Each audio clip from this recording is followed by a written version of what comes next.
revienne sur le franc CFA. Comment expliquez-vous que les chiffres du franc CFA ne figurent pas dans les bilans publiés par la Banque de France? Je ne l'explique pas, en tout cas, aussi, il y a une explication peut-être. Il y a des chiffres qui figurent, qui ne sont pas les bons, parce qu'on ne fait figurer, par exemple, que ce qu'on considère comme visible, c'est-à-dire les comptes d'opération. Les comptes d'opération contiennent, à la Banque de France, ça s'appelle les comptes d'opération, ils contiennent le prélèvement que la France fait sur les exportations en dollars. Les exportations se font en dollars dans le monde, c'est la monnaie du commerce international. Donc, par exemple, le pétrole vendu par tel pays africain, un des 14 pays concernés, l'or, le cacao, le manganèse, l'huile de palme, l'EVA, sont payés en dollars par les acheteurs dans le monde entier. Ces dollars-là, jusqu'à 1974, je crois, 100% entraient en France. Donc on était exportateur de toutes ces matières-là, sans en être producteur.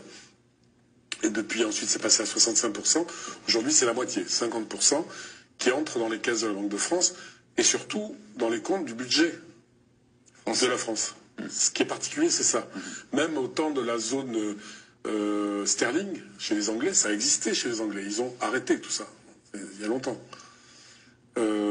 Parce que c'est une ingérence dans la vie des pays, dans leur souveraineté.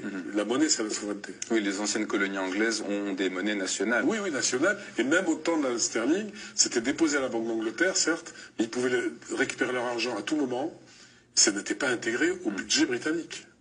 Et c'est ce que vous dites, François Mattei, il existe 17 milliards d'euros de devises retenues en France, alors que ces milliards devraient être gérés dans les banques centrales africaines. Absolument, et puis à la disposition, parce que ça représente, au regard du budget français, peut-être pas énormément, mais d'abord, c'est de l'argent qui est placé sur les marchés internationaux, donc la France a des revenus de cet argent-là, ensuite prétend prêter aux Africains.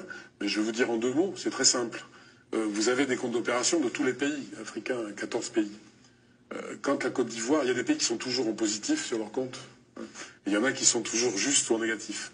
Alors, on prend sur l'argent de ceux qui sont positifs et qu'on détient pour prêter à ceux qui sont négatifs. Donc on prête l'argent des Africains aux Africains. C'est ça l'aide au développement. Il faut le savoir, parce que les Français ont le sentiment d'être pillés par les Africains, et qu'on aide les Africains et qu'ils ne se débrouillent pas. On leur prête leur propre argent. Que ce soit clair, c'est la vérité. Vous citez François Mattei, d'ailleurs, les propos, pour rester en 2 secondes sur le sujet, les propos d'un ancien directeur d'une banque centrale africaine. Il déclare « La France est un nain économique en Europe sans la maîtrise de ce franc CFA ». Donc c'est assez parlant. C'est assez parlant et c'est sans doute vrai, parce que il faut rappeler que le franc CFA était... On ne va pas remonter à la création du franc CFA, au début, on a indemnisé les gens qui avaient des esclaves dans les colonies. On leur a donné de l'argent. Et avec ça, on a fondé une banque à Dakar. Et de cette banque est sorti le franc CFA. Donc quand même, l'origine du franc CFA est assez particulière. C'est d'ailleurs le franc des colonies françaises d'Afrique, CFA. Bon, après, on a dit de la communauté financière africaine, parce que c'est aussi beaucoup plus joli, avec les sémantiques compte en politique. Mais en tout cas, De Gaulle, lui, il a maintenu ces choses-là.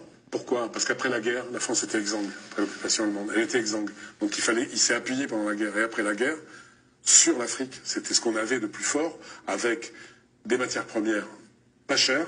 Avec le franc CFA, vous avez pratiquement gratuite.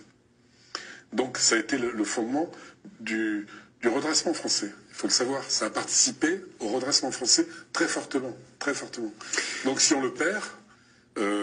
avec tout ce que ça comporte. Je vais donner un exemple.